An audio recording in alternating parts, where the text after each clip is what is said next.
Hello cookies, it's Siri, I am back and today I'm going to talk about the DIOFIELD Chronicle. It's a game that is not out yet, it's coming on the 22nd of September, but there is a demo on the eShop. Even though sometimes it might be the kind of game that I don't usually like puzzle platformers, I'm thinking, well, a demo is free, I might as well try and see if I like it or not. And that's exactly how I found out Kirby and the Forgotten Land. It's a game that I would have never checked out, never even watched reviews or checked a little bit because it's not my type of game usually. If there hadn't been any demo out there, I would have never tried Kirby and the Forgotten Land, and as you all know, I absolutely love that game. And that's also what happened with the DIOFIELD Chronicle. Square Enix make good games, that's for sure. They have a lot of really good games out there. Dragon Quest XI-S, Echoes of an Elusive Age. The universe of the game is well built, with impressive attention to detail. This game brought back all the positive feelings I had when experiencing playing video games for the first time. But on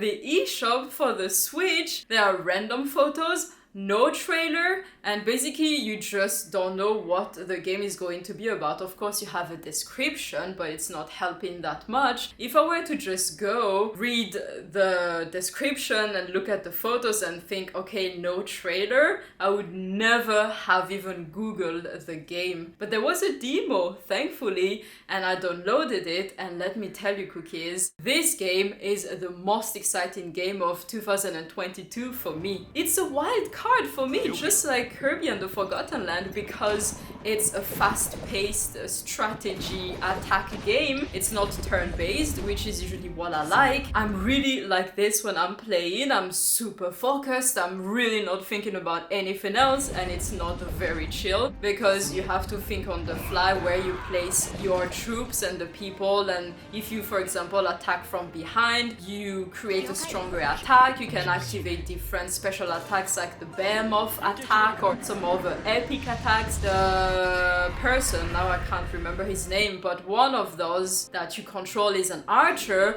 and depending on where you place him, he can hit many people at the same time. Some of the side achievements is to finish the combats before 4 minutes in real time, so you know that it's not a slow-paced type of game, and I usually do slow-paced types of games. It is fast-paced and there's a lot happening and lots of epic attacks and boom boom blah blah and some stars and really cool stuff happening, but in between the attacks you can actually have some type of pause, because then the screen turns grayish and then you can select whichever character you want to perform something special or do something special or use an object, and while that happens no one moves. You don't move, your troops don't move, and then the enemies don't move. So if you're feeling really stressed, you can pause there and think, how am I going to continue this game? And then you continue. So basically it's a fast-paced strategy war game, tactical game, and that's usually not the type of game that I like unless we're talking about Age of Empires. I've played most of them and I absolutely adored those games. I've played Northgard on the Switch that I actually mentioned in December on this channel that I really liked as well. Unfortunately I got stuck at the 6th chapter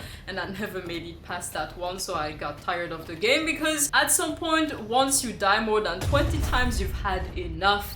And so even though I like those kinds of games, they're still turn-based and you can think, but here you have to think as you fight. Maybe because this game requires a lot of focus from me, it totally removes all my daily life problems out of my head, and it feels a lot like when I'm at the gym. I love being at the gym because you know that when you handle heavy weights, you have to focus and you have to empty Dumpty Dumpty. You have to empty your head and focus at the same time, because even if you just drop one of those 25 kilos red weights on your foot, you're going to break your toes and break your foot.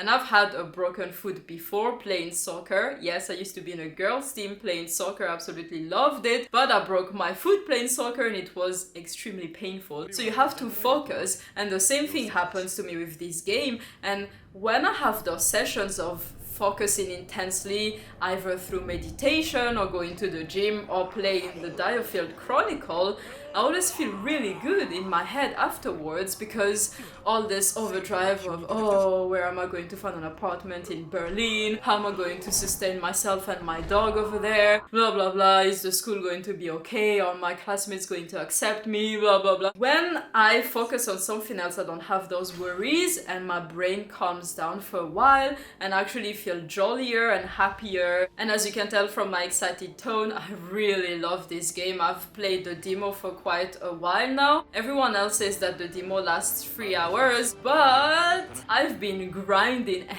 yes, you can do some grinding in the game. I am so happy about that, because you can do grinding to get your troops stronger, to level up, to gain some money, to gain some type of experience that you can use to upgrade your special techniques, to upgrade some of your statistics. It's really fun and I love grinding.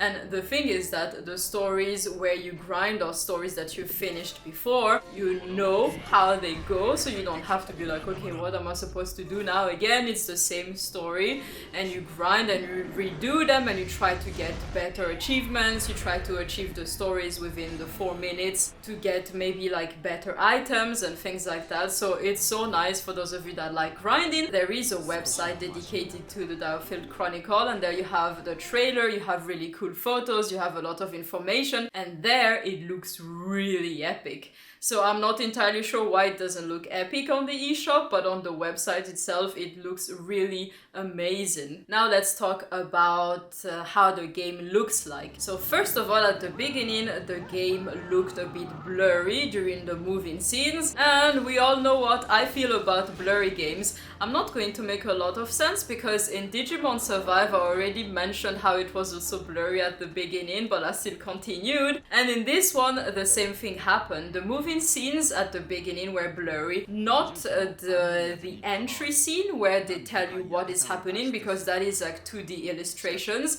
and the 2D illustrations are gorgeous. You do recognize that it's a game made by Square Enix, but it's a really nice look that they have with the games and that 2D ink drawing style. It is gorgeous, and the characters look like anime characters, which I like obviously because I love anime, as we all know. But the moving scenes that are 3D at the beginning were quite blurry, and I thought, okay, of course it is blurry, so what was I expecting? I guess I'm just going to delete this demo like I do the other demos. But then I played a little bit longer, and within 5 minutes I was hooked. If you don't just go from the photos on the eShop, but if you look at the trailer on their website and the photos there, and if you download the demo, you're going to see that yes, some of the 3D moving scenes are a little bit blurry, and there's some weird lens flare and lighting happening. Those don't last long anyway. When you play the game itself, it's not blurry. When I started to play it, it reminded me a lot of, like I said,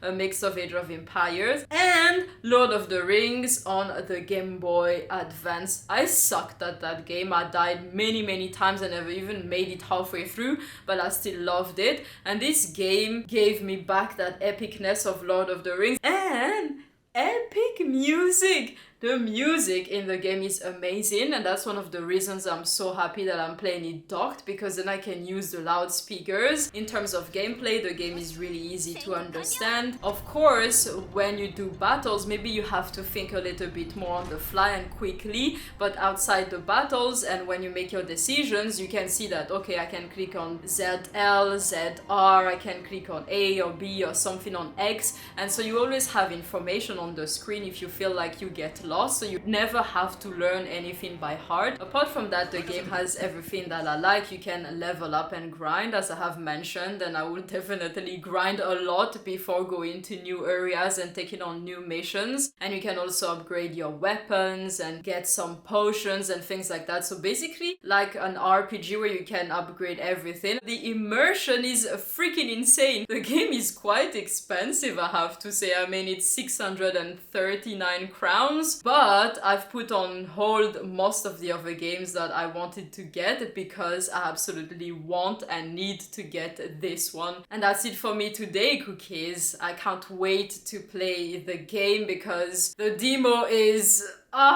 just so great. There's just something about the game that really works with me. If you're even a little bit curious, you can check out Square Enix website. I know I'm not sponsored by them. I wouldn't mind a review code for the game, but no, I'm not sponsored. So until next time, cookies. Ooh, one last thing. One of you always has the notification on for my videos. That person always leaves a like even before watching my videos. I really appreciate that because I can see it straight away. That really means so much. I don't know who you are out there, and you probably know who you are, but I see you, I see what you're doing, and that makes me really freaking happy. And that's it for me today, cookies. I will see you very soon. Bye!